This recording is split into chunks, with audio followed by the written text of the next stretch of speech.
Hey, everybody. I'm actually going to talk about education.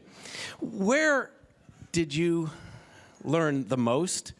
Where does education take place? I think actually we all share the same answer, but it's wherever we are. We have to be present. Do I have my slides up there? Okay. So education is local. And I want to kind of give you a DIY view of education based on Maker Faire, which I think is a learning event. It's May 21st, 22nd in San Mateo this year. Please come. But here's a young man learning to do something. It's learning by doing, John Dewey's phrase. He's learning to cut metal, and he has in mind something that he wants to do, something to build. And it's a chopper that shoots fire out the back, all right? That's evidence of his ability to learn and his demonstration of what he's able to do, not just by himself, but with others. Unfortunately, when we look at education, particularly in schools, this is what they think of learning: the proper use of a telescope. This would be weird if it were a textbook, but it's even weirder being an actual test. This is a test that's teaching you what a microscope is, so it can ask you this question about using a microscope, which doesn't even make sense. 41% of the students gave this answer correctly. Do you know that it's not just that how they're using those test scores to judge students, they're using it to judge communities. This is something I found just here. The 25 worst performing public schools in the U.S. Well, that happened to be a charter school, actually, in East St. Louis, Illinois. And then now, of course, it's helping you select your perfect neighborhood by the schools. But the point I'm trying to make is that data is bad. It's based on a bad model of learning, not authentic learning. And you know, when we think about the problem of education in America, it's really not just an achievement gap, but a mobility gap. A mobility gives you choice. If you can't move, you can't choose a new school.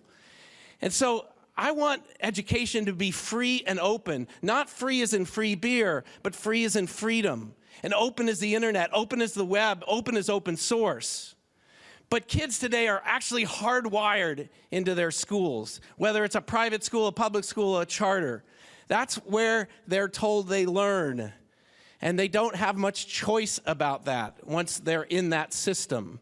And I got to thinking about, is there an analogy between alternative energy and alternative learning? Think about it, in a world of the energy, we're trying to bring on new sources of energy and distribute it where it's needed. Well, the future of education clearly will bring new sources of learning. And so I came up with this idea of a smart grid for education.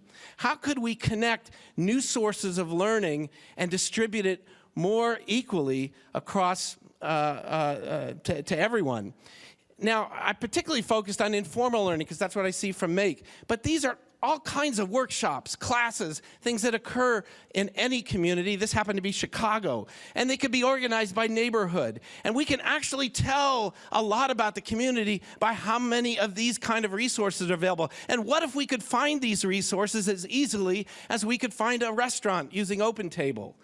What if we could say that I'd like to do something this Saturday, and I could find an embroidery or a welding workshop and take it and share it with my friends and add it to kind of a growing record of my educational life through social networks so that my peers could see it. My peers could see my path through this. And partly by making it visual, allowing other people to see, hey, how did you get to be that person that can program Arduinos? Or how did you know how to do robotics? Did you learn that in school? No, maybe they didn't.